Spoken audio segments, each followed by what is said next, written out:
আসসালামু আলাইকুম। আজকে হঠাৎ করে বড় ভাই ফোন দিল যে আমার শ্বশুরের বাসা চুরি হয়েছে। আমি বললাম খাইছে রে খাইছে, এই রমজান মাসেও চোর ভালো হইল না, এই রমজান মাসে কেউ চুরি করে। যাই হোক, এখন যেহেতু চোরে চুরি কইরে ফেলছে, এখন তো যাইয়ে দেখতে হবে কী অবস্থা। এখন আমি সেই অনুযায়ী রওনা দিয়ে গেলাম। আমার এই ভাইয়ের শ্বশুরের বাসায় গেলাম, দেখি পুরো সব কিছু লন্ডভন্ড করে ফেলাইছে। পুরো বালি খাতা বালি যত যা কিছু আছে সব মানে আউলিয়ে জাউলিয়ে পুরো অবস্থা।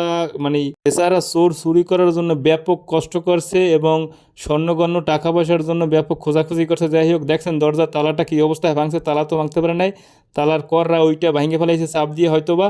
এখন দেখছেন বেচারা চোর মানে কী একার যে কষ্ট করছে স্বর্ণগণ্য টাকা পয়সার জন্য।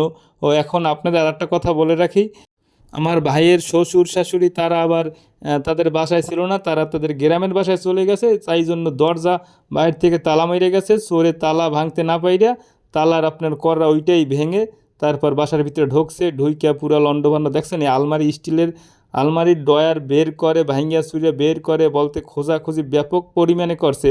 হয়তোবা আহামরি কিছু চুরি করতে পারে না, এই জন্য যেহেতু তারা গ্রামের বাড়িতে গেছে, টাকা পয়সা তার বাসায় রাইখা যাইবে না, টাকা পয়সা তো সঙ্গে করে নিয়েই গেছে।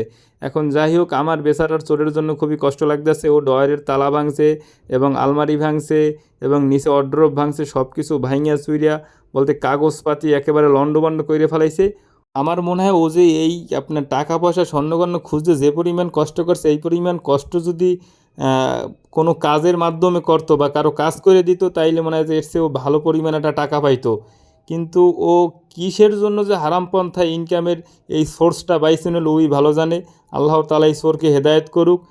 সকলে ভালো থাকুন, পরবর্তী ভিডিওতে আবার দেখা হবে। আসসালামু আলাইকুম।